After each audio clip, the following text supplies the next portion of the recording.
In 1887, a young ethnographer walked into the mountains of North Carolina to collect stories before they disappeared forever. He carried no army, no authority, nothing but notebooks and a willingness to listen. What he found over the next few years would become the single most important record of Cherokee oral tradition ever published, a book that would outlive the very government it documented. His name was James Mooney. Born in 1861 in Richmond, Indiana, to Irish immigrant parents, he never finished college. He had no formal training in anthropology, no advanced degree, nothing that would mark him as a scholar in the eyes of his era. But as a teenager, he was already obsessed with Native American peoples, compiling lists of tribes and where they lived, reading everything he could find. That obsession, self-taught and relentless, became his credential. In 1885, it got him a job at the Bureau of American Ethnology in Washington, D.C., under the legendary explorer John Wesley Powell. The Bureau believed Native cultures were vanishing under the pressure of federal policy and westward expansion, and its mission was to document them before it was too late. Mooney absorbed that urgency completely. He would spend the rest of his career racing against a clock he believed was already running out. Mooney took that mission into the Great Smoky Mountains, to the Qualla Boundary, home of the eastern band of Cherokee Indians, descendants of those who had evaded the forced removal of the 1830s and stayed on their ancestral land, hiding in the hills and hollows while thousands of their people were marched west at gunpoint.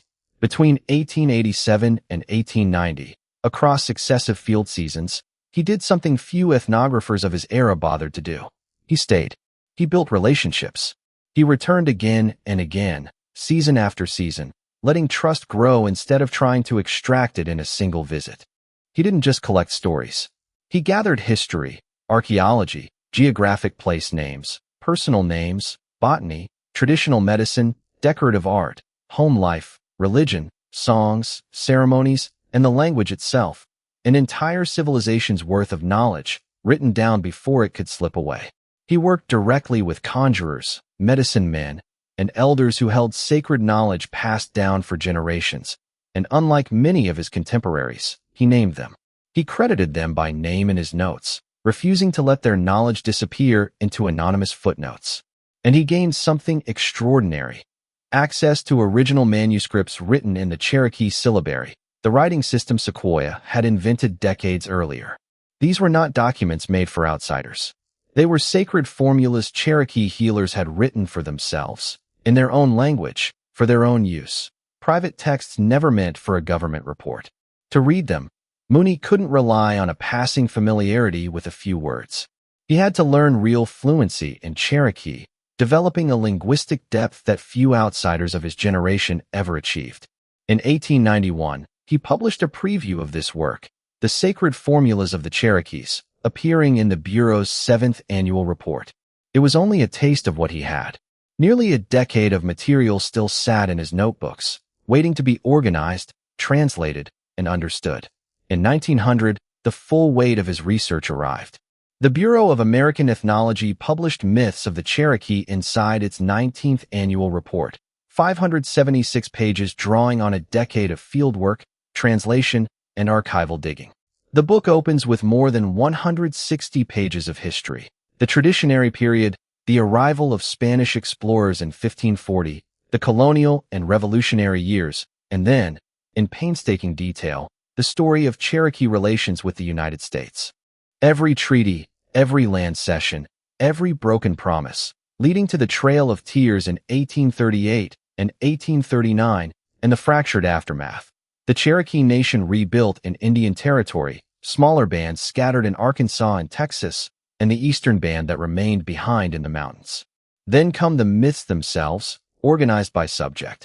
Cosmogonic myths explaining the origin of the world, stories of animals, birds, snakes, fish, and insects, wonder stories, and historical traditions passed down through generations. There is the story of how the world was formed on the back of a great water beetle, resting on an island hung beneath the sky vault by 4 cords. There are stories explaining sickness and medicine, where animals, angered by human hunters who killed without asking forgiveness, cursed humanity with disease, while the plants, taking pity, offered themselves as the cure. There is the story of Kanadi and Selu, the first man and first woman, whose son and his wild, untamed companion broke open the hidden cave where all the game animals were kept, releasing them into the world so that people could hunt. And there is the story of the Nunahai, the immortals, the spirit people said to live inside the mountains themselves, invisible unless they chose to be seen, tied not to some distant fairyland but to real, specific places a person could still walk to. After the stories, Mooney added something rare for his time. Extensive notes crediting the specific people who told him each tale, tracing variants, and comparing Cherokee traditions to myths from other native nations and cultures around the world. Then came a glossary of Cherokee words, more than 40 pages long, preserving language, place names, and personal names that might otherwise have faded away entirely with the generation that spoke them. This wasn't neutral timing. The year Mooney began his fieldwork, 1887, was the same year the United States passed the Dawes Act, breaking up tribal land into individual parcels and opening the remainder to outside settlement.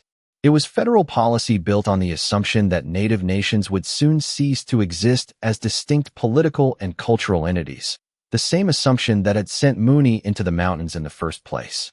Within a decade of his report's publication, the Cherokee Nation's government in Indian Territory would be dissolved entirely, swallowed into the new state of Oklahoma in 1907. The very government whose history Mooney documented so carefully, treaty by treaty, ceased to exist almost as soon as the ink on his report had dried. Mooney's work carries the bias of its era. He believed, like most of his colleagues, that he was racing to preserve a dying culture, a belief that was, in the end, both urgent and wrong, since Cherokee culture did not disappear. He organized Cherokee belief into categories built for 19th century academic comparison, not necessarily the categories Cherokee people would have chosen themselves. His translations were interpretations, shaped by his own understanding, not perfect mirrors of the originals. And putting oral tradition into print freezes something that, in its living form, was never meant to hold still. A single telling, captured on a single afternoon, standing in for a tradition that had always shifted from teller to teller and generation to generation. And yet, more than a century later, Cherokee communities themselves treat this book as an act of preservation, not intrusion. The Eastern Band and the Cherokee Nation return to it.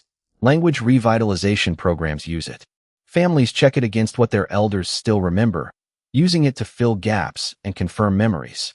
Because Mooney sat with tradition keepers whose knowledge might otherwise have vanished completely when they passed away, generations of Cherokee people now have something to hold on to, something written down, word by word, before it was too late. Mooney always intended this book to be the first chapter of something larger, a complete monograph on the Cherokee people, covering everything he had gathered across those field seasons. He never finished it. His attention moved to other urgent work. His investigation into the ghost dance movement following the massacre at Wounded Knee in 1890, and later research into Kiowa history and the peyote religion, work that would occupy the rest of his career. But the first chapter was enough. Myths of the Cherokee remains, to this day, the most complete written record of Cherokee oral tradition ever assembled.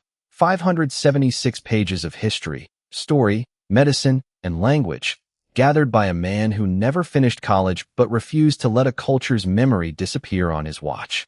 A promise that was never finished and, in the end, never needed to be.